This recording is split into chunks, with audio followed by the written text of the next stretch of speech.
Olá pessoal, tudo bem com vocês? Eu sou o professor William Santos, professor de História, e na aula de hoje nós vamos estar falando acerca da organização social estamental e imóvel dentro do feudalismo na Alta Idade Média, tá? Vamos começar a olhar aqui para algumas características dessa sociedade estamental, tá? O que é uma sociedade estamental? Ela representa a estrutura social típica do sistema feudal medieval, tá? Então, dentro dessa sociedade estamental, o que acontece? Não existe mobilidade social. O que isso significa? O que seria essa mobilidade social?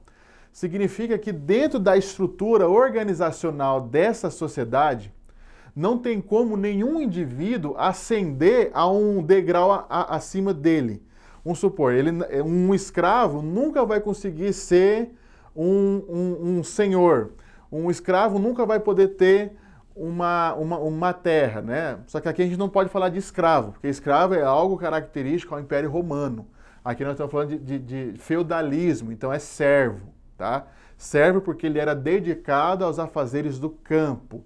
Era como se fosse um camponês. Então, um camponês, ele nunca vai conseguir se livrar, né, do poder do senhor feudal, porque ele está ligado a esse senhor feudal através do seu pacto firmado de lealdade com relação a esse senhor.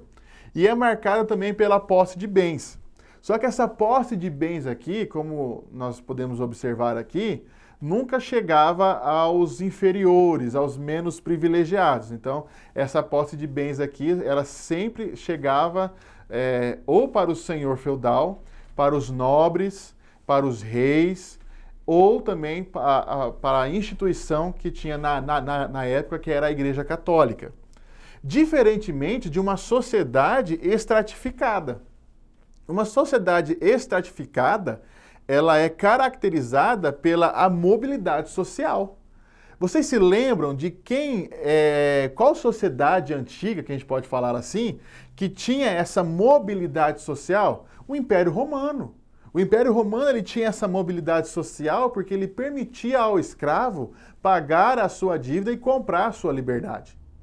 Então, um escravo ele poderia ser uma hora um homem livre.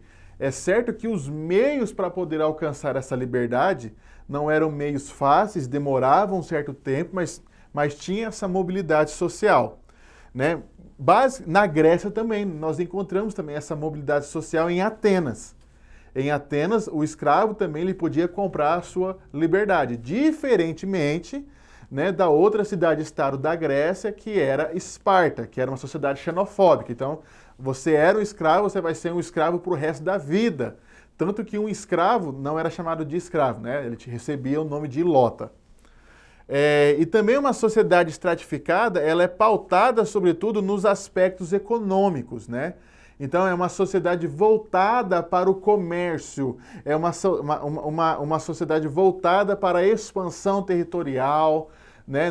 De forma alguma poderia ser uma cidade xenofóbica, mas recebe o título de uma cidade que é cosmopolita, né? Uma sociedade com muitos estrangeiros, né?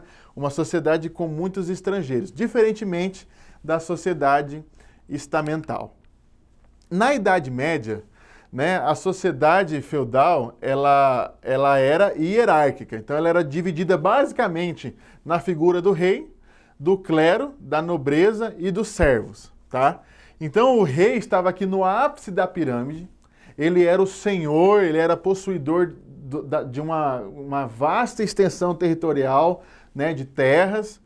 Nós tínhamos ali o clero, que esse clero ele engloba lá todos os sacerdotes, os padres, até o próprio papa e assim por diante.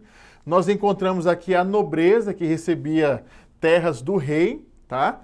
E temos aqui os servos, que eram aqueles que trabalhavam para os nobres em troco de segurança, em troco de uma casa, em troco de uma terra para poder plantar e trazer a subsistência para a sua família. E também eles deviam a essa nobreza uma lealdade cega, ou seja, se o nobre tivesse que defender ali, ir para a guerra, o servo também ele tinha que estar pronto e apto para poder ir para a terra, tá? No feudalismo, o rei, ele era o maior, né? Ele era o maioral, o rei aqui. Ele tinha o poder concentrado nas suas mãos. Ele era uma figura que representava um símbolo de unificação, né, entre a nobreza e os burgueses.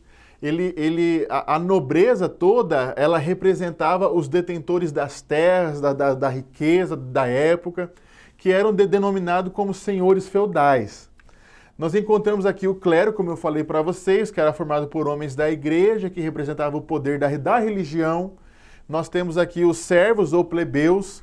É interessante que esse termo plebeus vem de plebe, que já fazia parte do Império Romano, que a plebe era todo aquele que trabalhava no campo, na agricultura, ou que servia na cidade, eram os artesãos da época também. Então, os servos ou os plebeus, eles trabalhavam nas terras dos senhores feudais, tendo em troca segurança e alimento. As pessoas, elas aceitavam a condição em que elas viviam, porque a igreja ensinava para elas, uma vez que a igreja é a detentora do conhecimento, é a detentora do saber. Então a igreja ensinava para eles que Deus havia escolhido eles para aquele destino. E que não adiantava eles fazer nada, porque eles iriam morrer, né, daquele mesmo jeito. Essa estrutura social, ela sofreu uma transformação no final da Idade Média. E já apontando para o início da Idade Moderna, com a crise do sistema feudal e o fortalecimento do comércio, que acontece com a ascensão dos burgueses, que essa palavra burgueses vem de burgos, que eram aquelas feiras que eram organizadas ali em volta do castelo, né? Então ali eles começaram a crescer no comércio e isso marca, né, o início da Idade Moderna. Outra coisa que vale a gente falar aqui é que acerca dessa visão teocêntrica, que era uma coisa muito forte na Idade Média, tá? Essa questão teocêntrica de...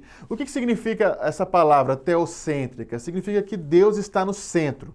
Então, isso influenciou a arte, isso influenciou o modo como eles viviam, o modo como eles enxergavam a igreja, as suas relações sociais, tudo girava em torno de Deus, né? Mas não assim, digamos, em torno de Deus, mas tudo girava em torno do anseio do homem medieval em salvar a sua alma, uma vez que ele já estava vivendo na decadência, uma vez que ele não tinha...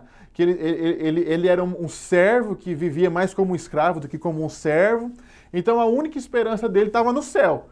Então assim, essa visão teocêntrica com o final ali da Idade Média, né, com o final dessa era medieval, apontando já para a Idade Moderna, ela é trocada, ela é substituída pela visão antropocêntrica. O que isso significa? Que o Deus já não está mais no centro, mas que agora o homem está no centro, né? Antropos, palavra grega, que significa homem, e cêntrico, que é o centro. Então o homem está no centro. Então isso põe fim à sociedade estamental, dando início a uma sociedade de classes. Então com isso nós finalizamos aqui a nossa aula. Eu espero você até no próximo vídeo. Um forte abraço e até mais.